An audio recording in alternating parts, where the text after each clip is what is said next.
what will you do now? I mean, obviously, Obama, was that the end of your ability to recoup the judgment? Well, we weren't able to recoup. The government couldn't recoup it. There's nothing left from Iranian money to recoup at this point in time. He gave it all away. He gave it all away, exactly.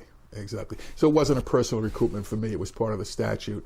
They gave us and the other families compensation back in 2000. So those funds are gone. Now, interestingly, one of the aspects of our case was that we identified an office building in New York City on Fifth Avenue as being an Iranian asset. And the federal government fought us tooth and nail, and they convinced the judge that no, it's not an Iranian property. About 10 years now, it's been, through the work we developed and the New York District Attorney developed, the U.S. government seized that building, recognizing it's Iranian property. It's in litigation because the Iranians were not the sole owners of the building. There were other partners, and you can't just cut out these other people from ownership of the building to grab the Iranian interest. So rent is being collected. I'm sure there's an impound account someplace. I don't know if that money was turned over to Iran 4 years ago, but they're still collecting rents from that building, for instance. And I'm sure there's other properties as well that the State Department is collecting rent and interest and things like that. So there may be more money available for future judgment creditors of Iran. At the same time, I would like nothing more for Iran to come back to the table and confess the error of their ways, have a Western-oriented political process, and see them grow to the country that it used to be. But with what you know about Iran's infiltration of the United States, I mean, isn't that a deterrent to the U.S. acting, the notion of sleeper cells throughout here that could do things like poison the reservoirs and all kinds of potential bioterror? Well, I don't know if that's true or not. I know that the Iranians stopped killing Iranians on American soil 20 some odd years ago. They were doing that quite freely, actually, and they put an end to that. I think we've seen an end to the bombings in Europe that took place in the 90s at cafes and things like that. The other Islamic fundamentalist groups that do that in Southeast Asia, for instance, I'm not sure they're under Iranian control. They just may be just Muslim Michiganers who are trying to not advance a government cause, but to advance a religious cause. So the question is, here in America, what's being said in our mosques? Who is watching out for us? And there was surveillance by the New York City Police Department after 9/11 of mosques. And finally, last month or 2 months ago, 2 women who had tried to plan terror attacks directed against police in New York City. Who were tried? And convicted. They were sent to prison. But unfortunately, the surveillance program has been disbanded. So we don't have anybody undercover in mosques, or synagogues, or any other place, any other church, wherever terrorism may breed. They're free to come to my shul on Shabbos and listen to what goes on in there. And we've given up a big tool, I think. But I agree with the statement that Wahhabism is being introduced in America, that the mosques that are being built here look like Arabian mosques. And makes you scratch the back of your head. Is that the kind of Islam we want to have being taught in our schools here? And sure, most Muslims are neighbors, and you wouldn't even know it. I mean, I've done many real estate closings with Muslims, and the only reason why I found out they're a Muslim besides their name is I once offered someone some candy, and he says, "Oh, it's Ramadan. Can't have it." And that's when I learned that Ramadan could be in the summer, it could be March, it could be April, it could be, because they have a lunar calendar, but they don't have a leap year. They have a concept of a leap year. So then you realize that someone is truly a Muslim. And then I've met many Christian Arabs as well. And I did a closing for a Palestinian who lived in New Jersey, and he came for the first closing with a kafaya around his neck, like it's going to upset me or something like that.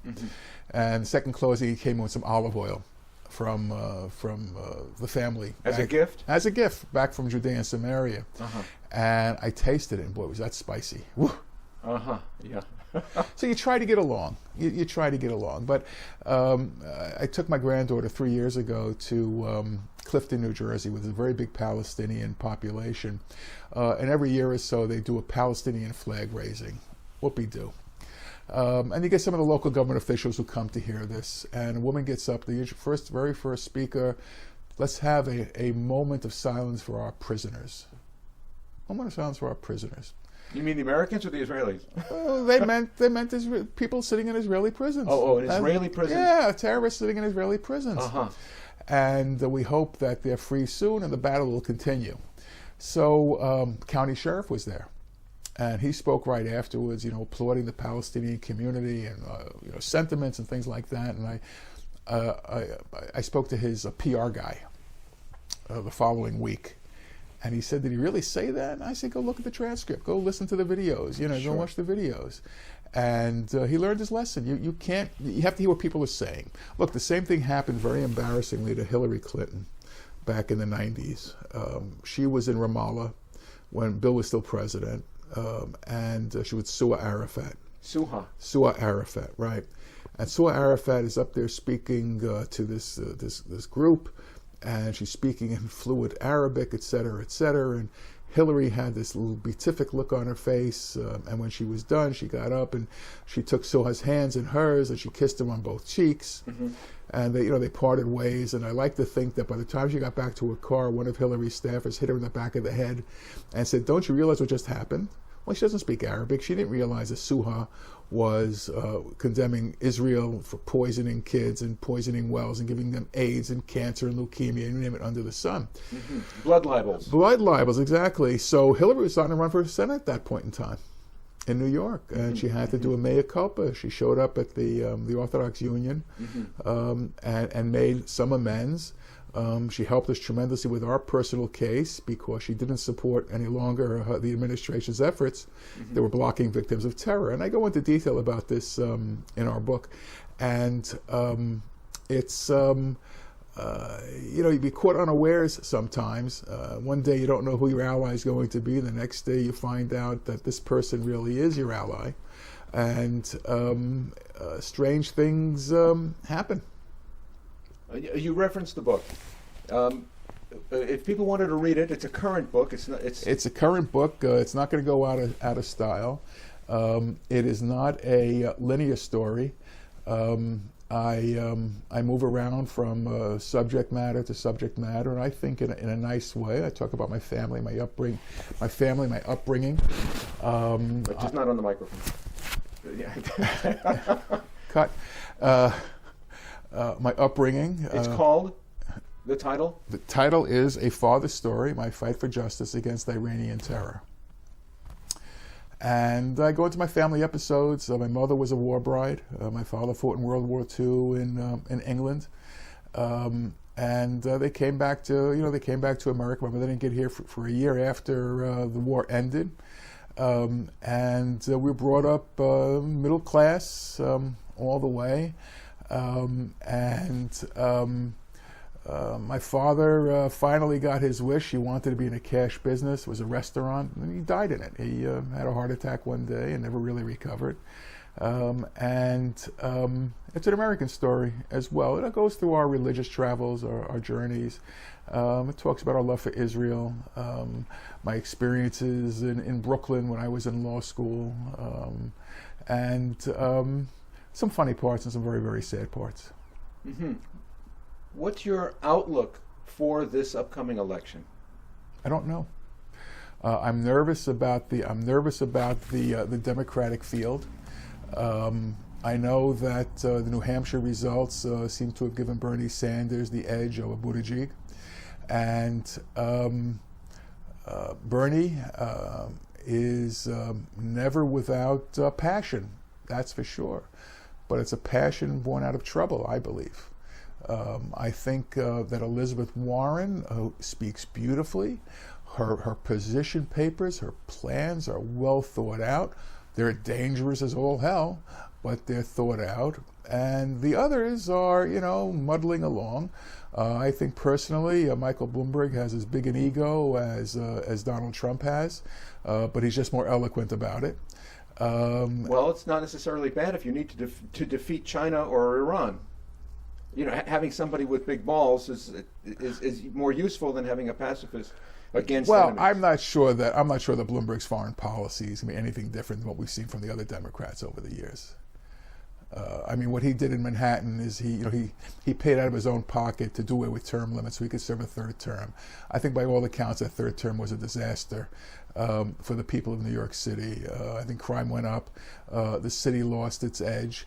Yes, there's a lot of construction going on right now in the city, and tax revenues are coming in the city and things like that. And the result of that is you can't drive and you can't park, and they want to put tolls on streets and restrict downtown Manhattan and things like that. But that has nothing to do with who the mayor is. That has to do with the fact that New York City is still the financial capital of the world, and the big decisions are made there.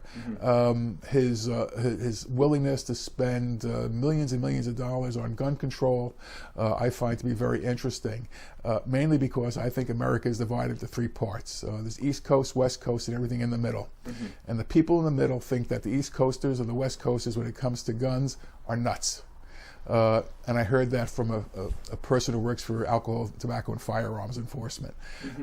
So there's a sense in America that we don't want a nanny government. That we don't want nannyism. We don't want government telling us what we can do and what we can't do on a given basis. I find it interesting that states have legalized marijuana for recreational purposes. New Jersey, where I live, has been discussing it for over a year now. It didn't happen in the last legislative session. It might happen in the coming legislative session. It might go on the public ballot, things like that. Tax sources. It's all about the taxes. And I have no problem. If that's what people want for recreational purposes, we're already taxing alcohol, tax the pot. And if people are going to drive while intoxicated on the pot, you do the same thing that you do to them with alcohol-induced driving accidents. You fine them, you punish them, you put them in jail if necessary. But we then have a federal government that's inconsistent with what the states are doing. So on the federal level, it's illegal. On the state level, it's kosher. And we have to have this, I think we have to have the federal government step back in many instances.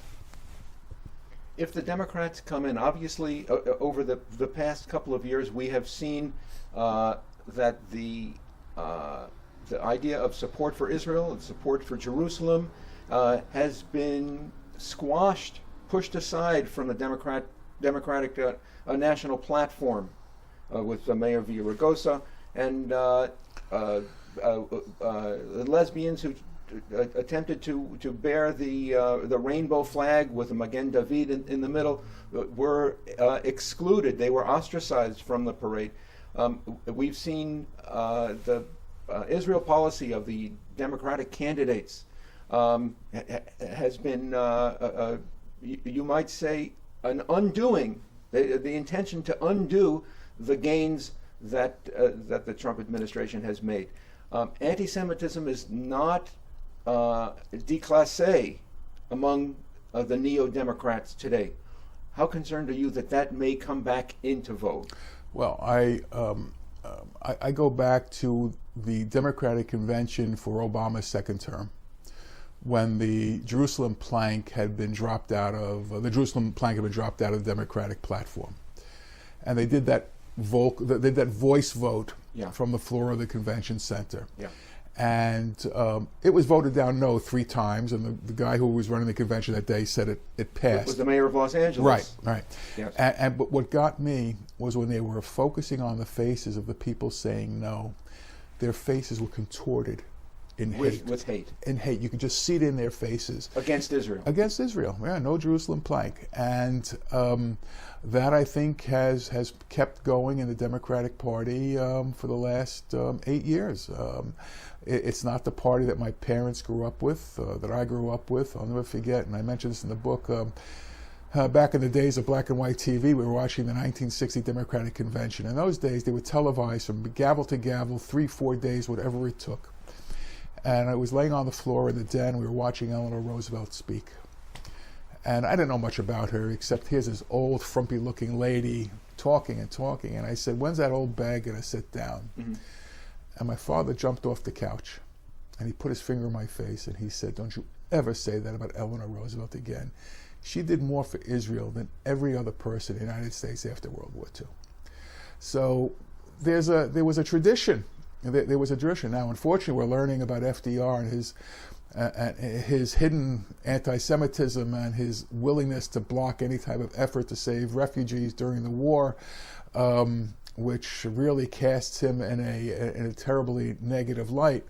But you hope to move on from there. But what I'm seeing right now again is I think Israel is so far off the radar for these people that they are going to backtrack. Well, but is it exclusively or solely directed at Israel, or is it also at Jewish Americans?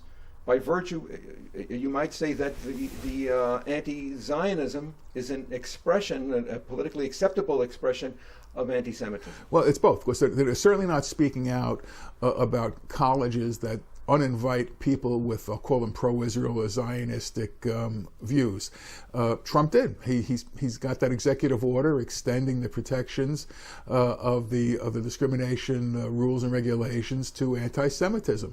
I think that'll be a slid back in the event there's a democratic government. But the fact of the matter is, as you nobly point out, that our Jewish kids on campus are being hammered. And they can't get a fair shake. The colleges and universities, which I always thought stood in the role of a parent for 4 years while you were in college, they're abdicating that responsibility, and they write statements that free speech is free speech and we don't condone. But why do you let these kids interrupt programs? To see Michael Oren literally chased off the stage a few years ago when he spoke at a college, I think it's an embarrassment, absolute embarrassment. Well, what do you think of your daughter's alma mater, Brandeis, who decided to rescind an honor given to Ayaan Hirsi Ali about talking about Islamic anti-Semitism? Well, it's a mixed bag. It's a mixed bag because they finally also had, many years ago now, it's about 5 or 6 years, they had to cut off their partnership with a university in the West Bank that was headed by Sari Nusserbeh. And they got a lot of pressure I was one of the people who pressured them to cut it off, because what was coming out of this university was pro-Hamas gibberish.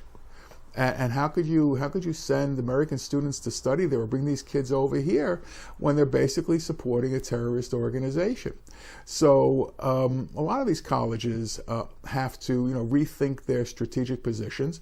What's not happening, which personally, I don't like boycotts, but I think that if someone's university is acting inimical to the interests of Israel or the United States, you stop funding them. You stop sending in money. Would that apply to the Democrat Party? In what regard? That Jews ought to stop funding the Democratic campaign to remove this administration. If a person's concerned about Israel, I think they have to be very judicious where their political money has to go.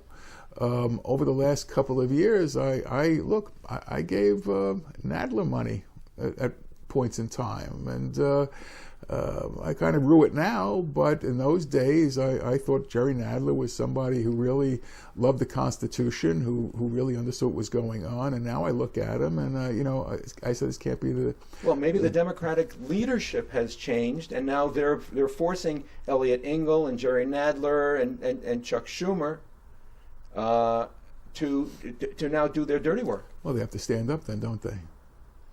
Or step down, but I haven't seen one step down. Nobody steps down willingly from an elected position in the United States government, unless they're afraid that their seat is going to be lost. They don't want to be embarrassed. But Schumer always calls himself, "I'm the Shomer. I'm the Shomer of Israel." Used to say. Well, he said it again last year, so it's not that long ago.